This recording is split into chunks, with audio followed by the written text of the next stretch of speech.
chair of Jamjar Cinema here in Whitley Bay. I'm a trustee of a number of theatre companies down here, and I've lived and worked in the area all my life, bar when I was at uni.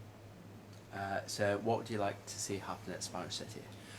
I think the Spanish City needs to be a cultural and live entertainment hub. It needs to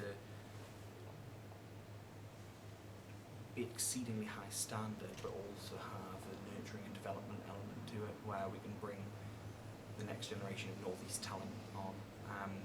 I think we really need a mixed arts venue, something in the ilk of the Annick Playhouse or the Customs House, somewhere where it's as normal to see a film as it is to see a comedy night, as it is to go to a book club, as it is to go to a writing group. We need some really good restaurants in there. We need some where that you can just kind of go and chill. That's my opinion on it. So is there anything you particularly wouldn't want to see there?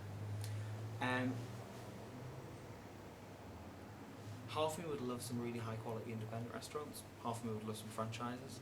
I'm a bit indifferent as to which is the best way to go. I really would hate to see an indoor skate park there. The outdoor one in Whitley Bay is really, really well used. I can see that there's a strong desire to have an indoor skate park there. That would be awful. I would hate, my thing is I don't want to feel council-y. It's a council-owned building. They'll spend a ton of money working with consultants to make everything feel like a leisure centre. I want it to have that quirkiness, that it shouldn't feel like an empty shopping centre. I hate the thought of having cavernous buildings where there's nothing there, and where some architect's gone, oh, it'd be lovely to have this massive blank space and 3 double height bits, which is never used, and it feels awkward to sit in. It should be a space where people can curl up with a book up at the feet on the chairs if they want. I think that's a really important way of, and I don't know how to do that. What does Spanish City mean to Whitley Bay? It's the biggest white elephant in it's not Whitley Bay, in the region. It's the thing that a lot of people hold on to this memories of like the Hagon days of like 1950s, 60s, 70s, where they have really happy memories as kids, and they think that's to do with all of like the old beach economy and having the leisure facilities at the Dome and the old Spanish City Fun Fair there, and a lot of people want to see that sort of kind of a windbreaker day return.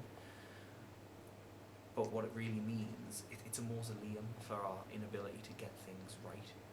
It stands testament to the fact that as a community group, we haven't been able to do anything with that building in bar in 10, 15 years. Blame's always been shunted on at the council, but actually the council are local people too. And no one's come along and said, look, this is what we're going to do with it.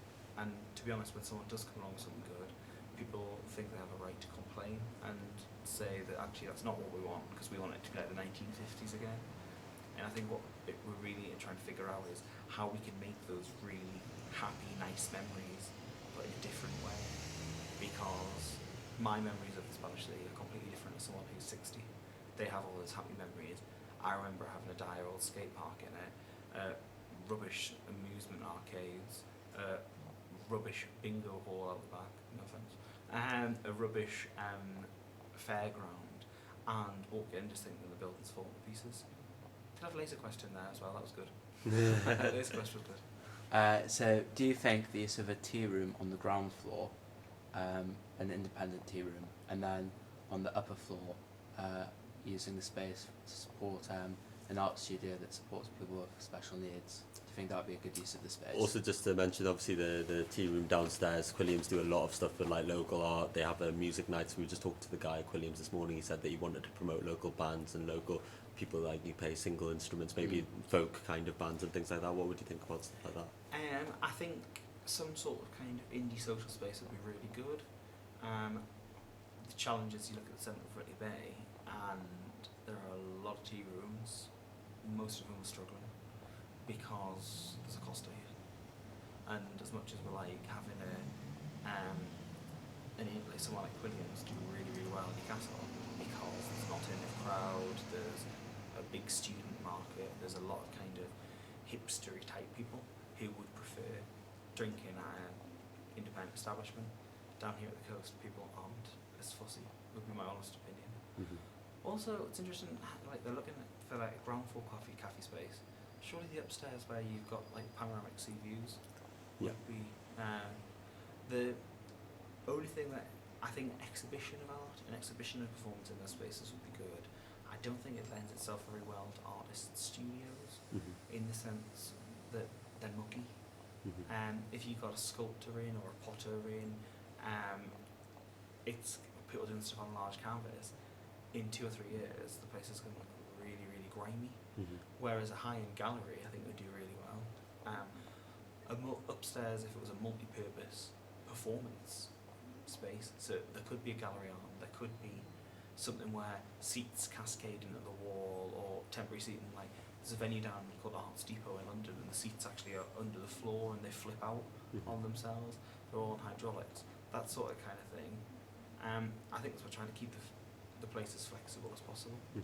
But the one thing, if it's eventsy rather than just coffee shop, is we have a crematorium up the road, so there's no one who there's no one really have a nice wake, and that's really quite a morbid kind of thing.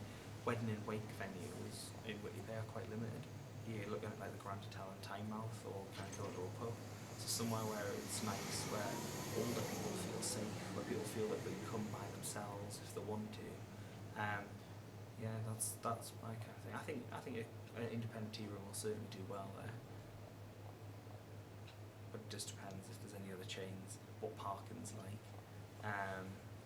And it'll be incredibly seasonal, because in the winter, who's going to go walk down there when it's blowing a storm?